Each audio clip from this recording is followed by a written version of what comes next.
A private member's bill that was brought forth by independent MLA for Vancouver-Quilchena, Dallas Brodie, with the intent to relieve British Columbian taxpayers during these uncertain tariff times, was killed in the legislature on Monday after both the BC NDP and the BC Conservatives spoke out against it, and it was ultimately ruled out of order. I'm Drea Humphrey with Rebel News, bringing you more on this story. Even if we are independents now, I believe that they are still supposed to be the Conservative Party of British Columbia.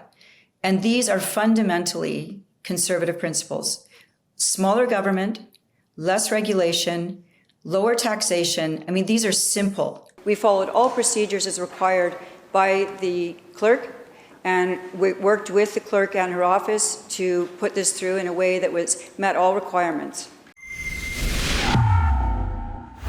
That was some of MLA Brodie tabling the Tax Relief and Tariff Defense Act that was supposed to go through or have its second reading on Monday, but instead was killed. It was ruled out of order by the House Speaker after not one but two MLAs from the opposition and the NDP government came forward.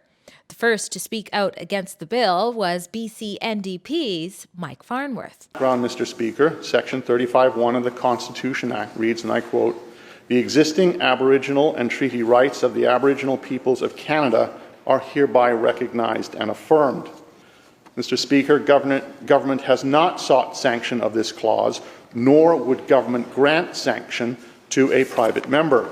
No government, including this government, may simply override rights and title of Indigenous people in this province.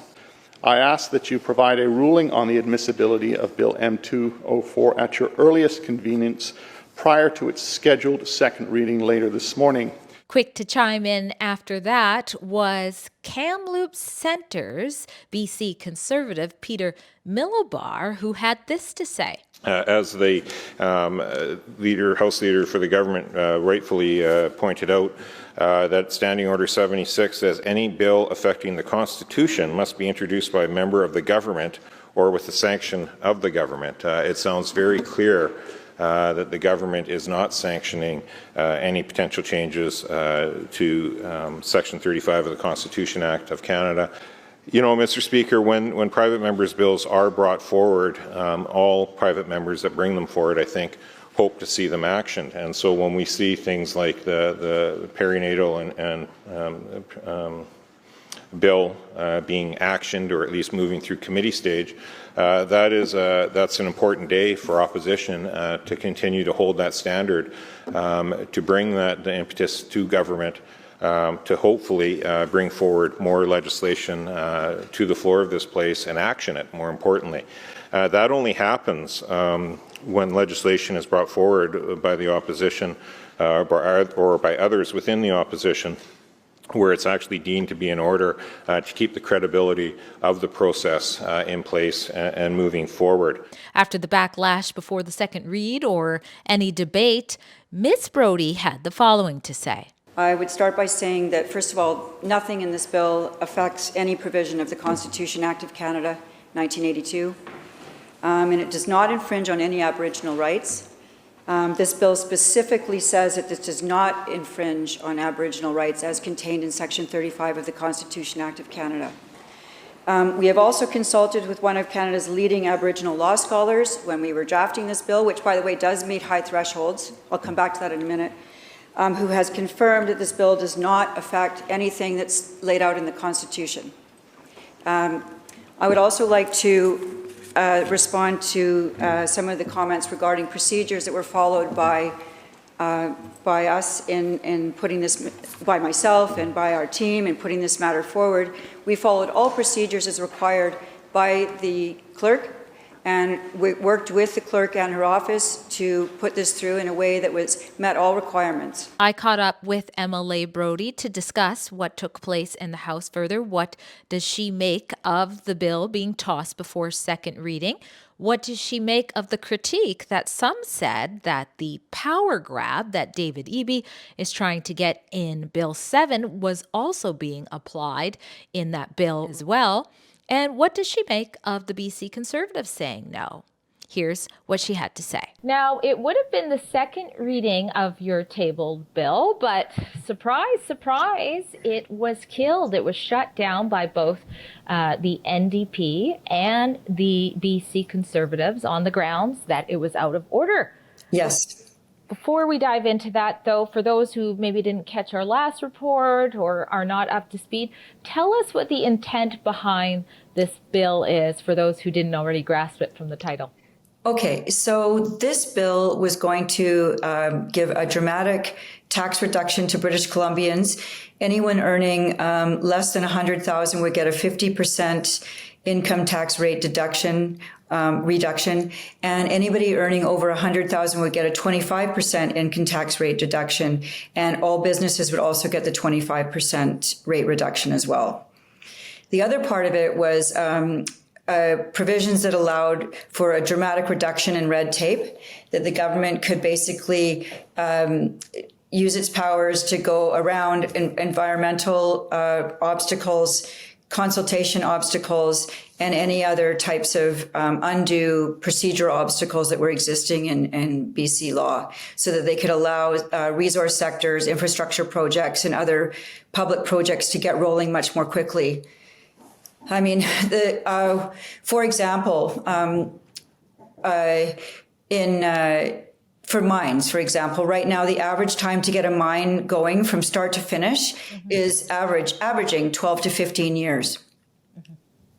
So you were going to use this not only to lessen the taxes for the people, but to remove barriers, I think is the way you said it before. Yeah. One of the things, though, that stood out to me is you were upfront when you proposed the bill to say, hey, this does include some of the sweeping powers that are also seen in what I call a power grab from the NDP government's Bill 7. So how do you reconcile concerns over that? Why oppose Bill 7 and then in the same breath say, hey, we want some of those powers too, but don't worry, you'll get tax relief? Well, these were specific powers that could be used by the government only to cut regulation, not to take away rights or people's freedoms or anything. This was just saying you can bypass some of these like obvious obstacles to resource development in BC. So it wasn't so much about removing rights. It was about removing red tape. I see that as a very big difference. Now, speaking of removing rights, that was basically the main sort of reason as to why this bill was killed. Both the NDP and the BC Conservatives had concerns. They brought up the Constitution. And the concerns were that if this bill were to proceed, it could potentially impact Aboriginal rights and trade agreements, and that it was out of order because, as from what I could see from the footage, it was out of order because it should have gone through the NDP government because of that. Well, the rule is that only the government can make laws that might affect the Constitution of Canada, and not something that might relate to it. This is not something that is going to affect the Constitution. And the act, this bill specifically said to the extent that it may impact Section 35, that it would be justified. But that's only may, and we had legal opinions saying that this was completely in line with the constitutional, that it wasn't going to have an impact on constitutional rights or Section 35 rights. So was their main concern, that it was going to be basically changing constitutional rights. Now, you responded to that. You said some of the things you just said there, but the House Speaker in the end decided to rule that it was in fact out of order. Did that surprise you? Was this even on your radar that this possibly could happen? No, I was actually expecting to go ahead today and hopefully have a fulsome debate about this. And I think it's really too bad this happened. This was obviously a technical way to make this go away. And it's unfortunate because we really need tax cuts and a reduction in red tape and obstacles to development in BC right now. And, once again, we're not going to even have a chance to do that or even have a full debate about it. Why not talk about it at least instead of just trying to get rid of something before it can even get to the floor? I'm not criticizing the speaker. He has the right to make the decisions he makes. So that's not about this. It's just that I think this is definitely, it could have gone either way. I guess I was surprised. Yeah. Yeah. I was disappointed. I was ready to go with a speech and I was actually quite excited about it, but. Well, you held your composure when you gave the speech you weren't expecting to give. Now, in your statement that came out, you said, you're used to this from the NDP, and I know some of the independents that you work with said similar things, but you expressed some surprise from the Conservative Party, taking the same approach. But if it is out of order, why would they have done anything differently, or why should they have, in your opinion? Well, in this case, why did the Conservatives need to jump in on this in any event? I don't see what the necessity of that was. And, the NDP said what they said, and I was surprised to see the Conservatives jump in to try and cancel something that's basically putting forward fundamental values that all Conservatives should believe in. Reduce taxation and reducing red tape. We're choking on red tape in this province. Even according to the leader of the opposition, all through the campaign, he was saying there's 17 stalled mining applications in BC, and it's looking like there are no others on deck. Apparently in Chile, it takes 2 years to get from start to finish to get busy mining, and here it's between 12 and 15 years. That's not a good number, and it's not attractive to capital and highly risky. Because the climate can change, the investment climate can change any time in that 12 to 15 years, spanning different governments and so on. So, I would have thought the Conservatives would be on side with this, the Conservative Party of BC. Very disappointing. Even if we are independents now, I believe that they are still supposed to be the Conservative Party of British Columbia. And these are fundamentally Conservative principles: smaller government, less regulation, lower taxation. These are simple. And I would have thought, at least, even with our differences that have arisen over the last few weeks, this would have been a slam dunk for agreement between the BC Conservative Party and the 3 independent MLAs. But there you have it.